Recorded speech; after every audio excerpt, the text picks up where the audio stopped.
In Project Community tonight, right now in our country, with political and racial strife on top of the pandemic, it seems that social media may be even more of a toxic stomping ground than ever before. NBC5's Tom Garris shows us how people in our region are managing the madness that can overrun local Facebook groups. Inside Harry's Style Salon in Milton, you'll be greeted by Brandy Edwards' infectious laugh. But it's the new greeting outside that's been turning heads. It's just getting out of control. It's really a sign of the times. Don't enter if you have signs of COVID-19 or racism. There's been a lot of hateful stuff in town, people spewing hate, and I'm just finally sick of it. She says she's taken a stand against downright nasty speech. What she's seeing is largely online, especially in Facebook groups. In a Milton page, someone posts this transphobic meme. In Colchester, a man bashes a school district decision to fly the Black Lives Matter flag using multiple vulgarities. I don't know what it is about the timing right now, but I just feel like people are just becoming keyboard warriors, is what a lot of us say. Obviously, the current political climate is a factor, I think.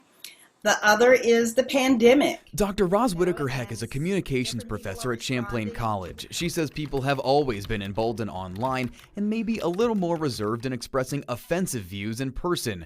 When it comes to online groups, she says the heads, the moderators, need to step up. List all of the norms, all of the rules, all of the expectations, and pin it or post it so it stays prominent and doesn't get lost, and make it clear to users that violations will result in either a warning or an outright removal or blocking. As long as you're being fun about food, we'll leave it on there because, it breaks it up a little bit. Misty Greeno moderates one of the most popular Facebook groups in Vermont, To Go Tour. She, her husband, and a friend started it earlier this year. It connects people who want to eat out with open restaurants. About 5 months in, it's got 19,000 members and counting. And it can be consuming in your life, and it takes over.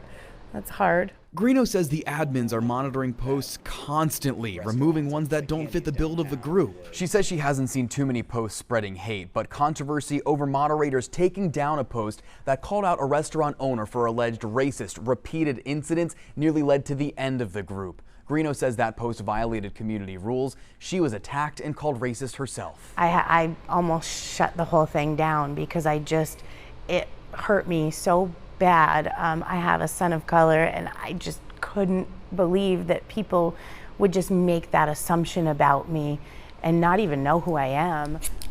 Back in Milton, Edwards has her daughter Jada in the chair. She's recently been the target of aggressive, racist incidents. She blames it on ignorance and defends the Black Lives Matter movement, comparing it to a car. If one tire popped, you can't fix all of them, you just gotta fix that one tire. For Brandy, it feels like all of this is ramping up. We have to meet in the middle. We have to figure this out. We can't keep going on like that. And here at her salon, love comes first. In Milton, Tom Garris, NBC5 News.